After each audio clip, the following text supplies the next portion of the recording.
So, on our annual journey through the Torah, through the 5 books of Moses, we have come to a critical point. We are, as of this week, with this week's Torah portion, we are exactly in the middle of our journey. We have reached the halfway point, which means Rosh Hashanah is 6 months from here. Make your reservations already. According to the rabbis of the Talmud, we find in this Torah portion the 2 words that are right in the middle of the Torah. However, the rabbis are having a really hard time giving it away. They're having really a hard time with the concept that there could be a middle in the Torah. And how would we know what constitutes the middle of the story? Maybe the middle of the story really is the end of the book of Exodus. Maybe the middle of the story is even before that, because the book of Deuteronomy is a recap of all the other books, well, since the book of Exodus. So maybe there are really only 4 books that tell of the story. So anyway, they are concerned. They are concerned that we would get attached to finding the middle of the Torah, especially because they want us to stay as far away as possible of having this concept that Torah, that the 5 books of Moses unfold in a linear fashion, that there would be a beginning, that there would be a middle, and that there would be an end. Because the way they see the Torah is as a cycle, as an ongoing cycle, an ongoing circle. Actually, it's not exactly a circle as far as the rabbis are concerned. It is a yearly journey that we make around the circle of the Torah that helps us rise on the spiral of spiritual awakening. Year after year, rereading, rediscovering the same Torah portions, finding a little more in it because we have grown. Because we are a different person meeting that Torah portion, the same one as last year, but we are not the same ones as last year if we have done our spiritual work. And so the rabbis are saying every point in the Torah is the beginning, every point in the Torah is the end, every point in the Torah is the middle, the beginning, and the end all at once. So they resist the idea of defining what the middle of the Torah is. Nevertheless, because the question is raised, they have to come up with an answer. And the answer is in the middle of the Torah portion, there are 2 words, because there are an even number of words in the whole of Torah. So you have to have 2 words that are in the middle,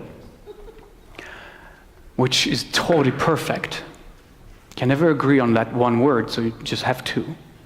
And those 2 words are, in the moment that Moses is inquiring into a specific ritual, the 2 words are darosh, darash, which are interesting words because, as you can probably hear in the Hebrew, it feels like it's a repetition of the same word.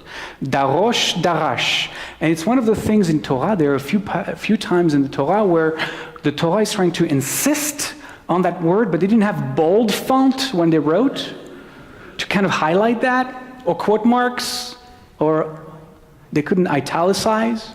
So what they did is that they doubled one word to say, pay really close attention to that word, darosh, darash, which gets translated oftentimes as he inquired, yes, inquired, right? So that even the English tries to stress that word by repeating it.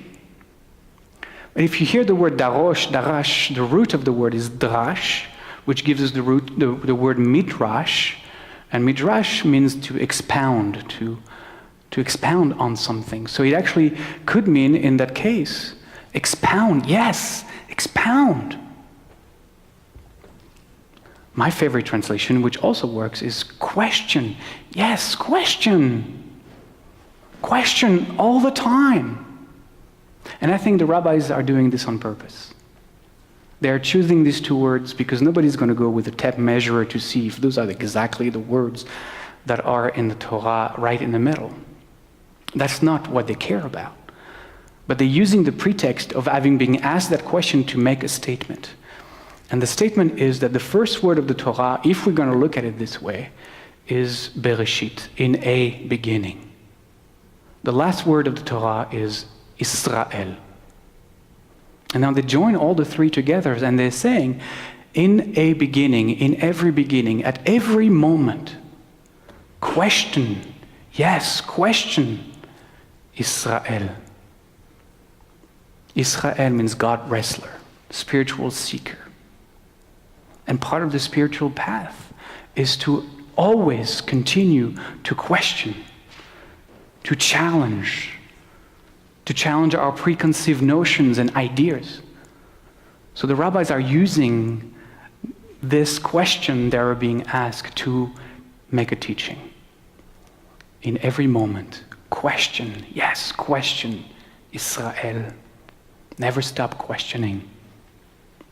And then the Torah portion continues, and the second half of it is all about what's kosher to eat and what's not kosher to eat. So I'll give you a few examples.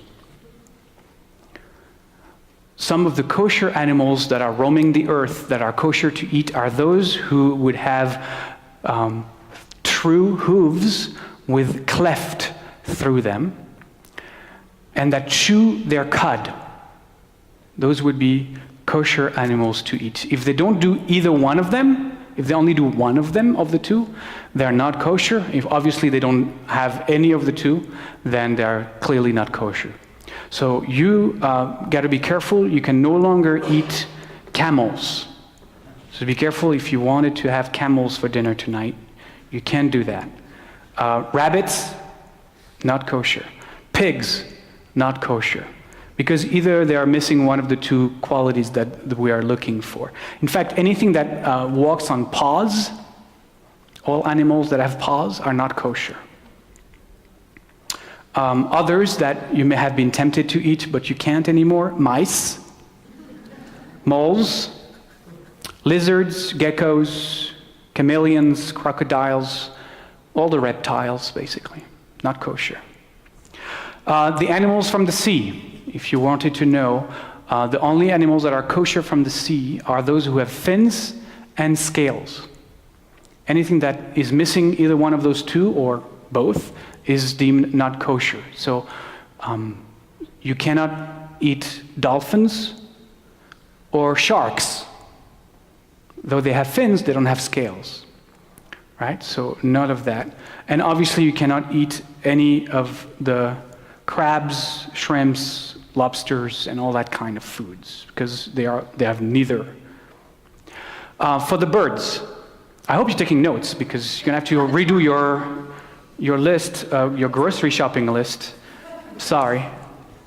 The birds, it's a little more complicated. There is no really a way to really discern why some birds are included, why are some excluded. I could figure out that the birds of prey altogether are excluded. So you can't eat eagles, no more falcons, vultures, or hawks. They're not kosher. But also, for some reason, the ostrich is not kosher, or the heron is not kosher. There's no kind of explanation for that. Insects. No insect is kosher to eat. You'll be relieved, except, and I know that you will be happy about that, it is kosher to eat locusts, crickets, and grasshoppers. So in honor of that tonight for the oneg, you will be served samples of those. You're welcome. Chocolate-covered crickets. So let's inquire. Yes, inquire. Let's question.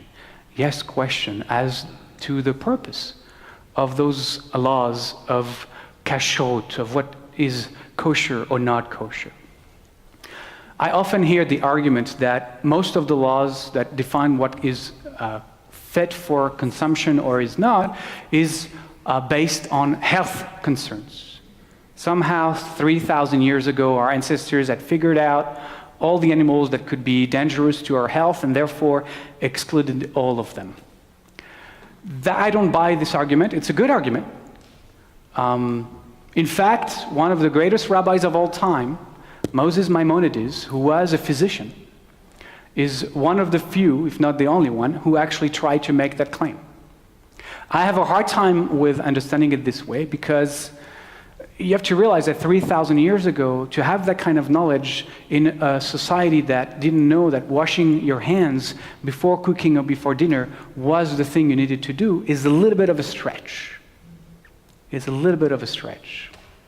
And the rabbis actually are not really, for once, they're not concerned with explaining the laws of Kashrut. It's one of those, the rabbis try to explain everything and more. But there's very little conversations or any tries to really find the reasons underneath most of the laws of Kashrut. At least the biblical ones. And I think oftentimes what the rabbis are saying is that there are parts of the tradition that are so deep, that are so defining of who we are as a people, that are so inherent to how we are in the world and how we live our lives, that there are some things as part of our tradition that need to remain at the level of faith, at the level of the heart, and not at the level of the mind. There are just pockets in tradition that just don't need an explanation. They just don't need the intellect to step in and explain the whole thing rationally. There are places where the heart is what makes us move. And they are very happy to say, most of those we don't know why. And we still do it. I think there is beauty in that, in the surrendering of the mind and the acceptance of doing something for the sake of doing it, just because. Because for them, the main argument, the main point is really the practice. The practice is what matters. We oftentimes get lost in the letter of the law, but in this case, in the laws of Kashrut, I would venture to say that the spirit of the law is most important. Because the point of eating kosher is to own a practice of mindfulness. Really, this is the core of it.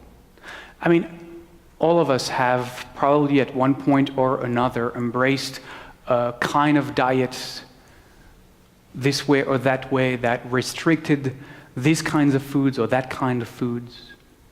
All of us have kind of tasted the same kind of injunctions that kosher actually tells us with the restriction of different things.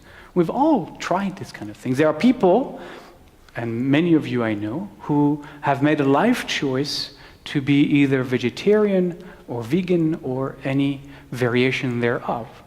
And so you know exactly what I'm talking about. You know that when you make those choices, when you embark on a specific diet, suddenly you begin to look at this thing, this food thing, with greater awareness, with greater consciousness.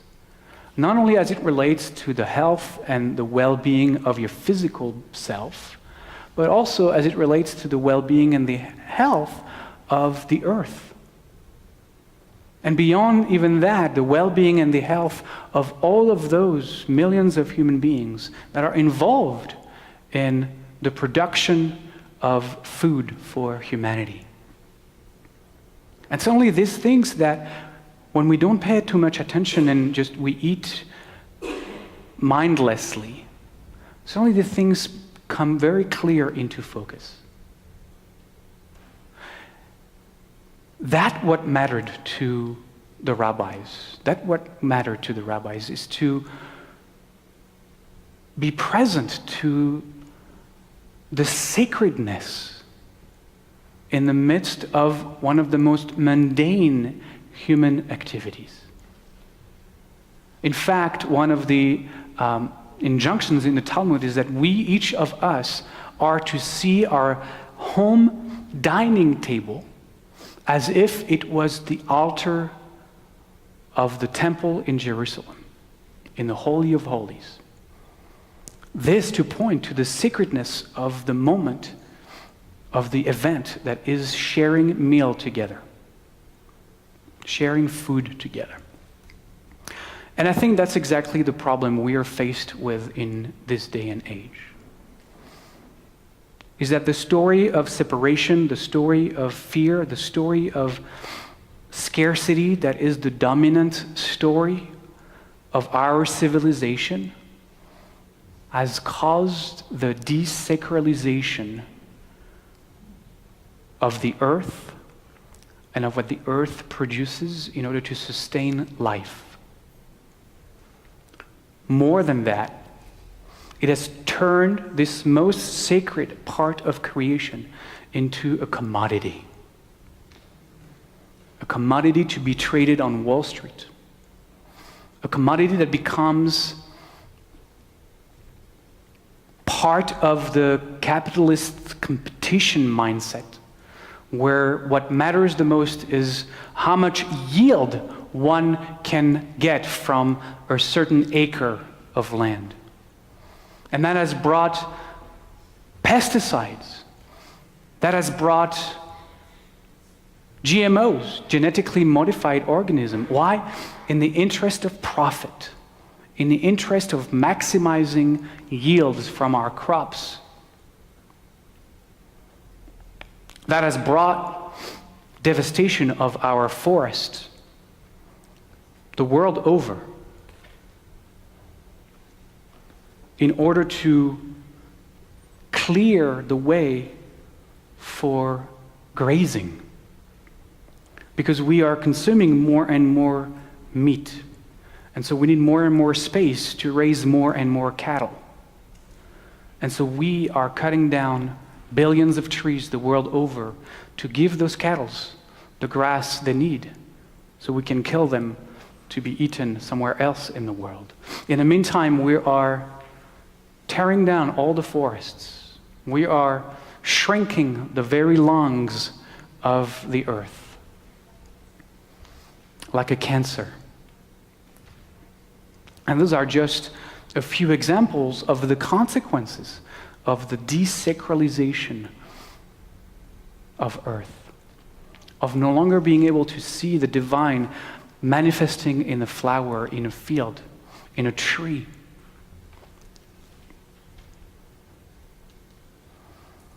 The principles of eating kosher was exactly the counter narrative to that destructive modern narrative that we have inherited, in which we live. Because in our tradition, when any life is taken for consumption, whether it be animal or vegetal, it is done in a holy kind of ways, with care, with blessings and prayers, with mindfulness and consciousness.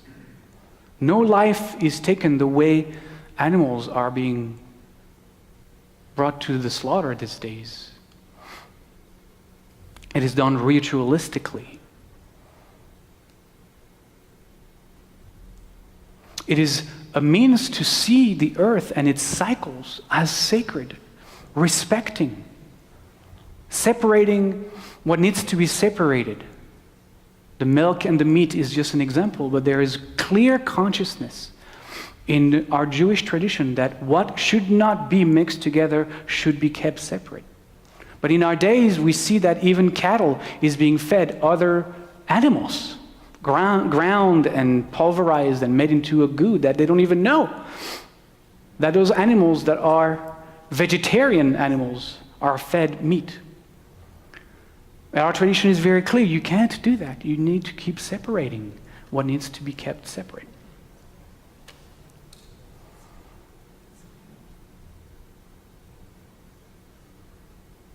We need to reclaim that narrative.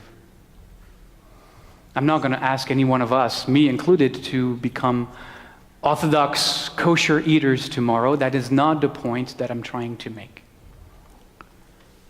But if we are going to walk our talk, if we are going to walk a different kind of story for our world, for our civilization, to transcend the disaster that the story we're living in right now, we have to start acting that story in our world. And therefore, we are to start to be much more mindful of what we consume, what we buy, where we buy it, what kind of growers we are supporting. And most importantly, to do it with care and to see the sacred in all of it, to see the holy. That's why we have blessings before we eat all kinds of food. There's always the joke that there is a blessing in Hebrew for everything, and any kind of food has a different blessing, and that's true. But again, this is the practice of mindfulness. All of it. And when we say Baruch Atah Adonai before we're going to eat anything, what we are saying is, Blessed One, you who manifest as this meal, as this food, this apple, this cake, this whatever it is, you who manifest as that in this moment, help me to recognize all of those who have contributed to my being able to benefit from the nourishment at hand. All of those around the world that I've worked so that I could be sitting in front of this plate of food. The million of years of sun and rain and wind that has allowed the earth and the soil to produce this food. We say, Hamotzi lechem min haaretz. That's this quintessential blessing over food. Bring you, Holy One, you bring forth the bread from the earth. When I was a kid, I imagined chalot just jumping off the soil. It's like, wow, God can do that. But it is a phrase that is there to connect us to the fact that it takes a universe to grow wheat. It really does. It takes a universe and billions of years to grow wheat. And it takes millions of people the world over to harvest that wheat, to package that wheat in order for us to be able to buy at the grocery store or the bakery that loaf of bread. If we could just be mindful of that before we bite into that challah tonight and see the miracle in our hands, then we will have found again the sacredness of our experience.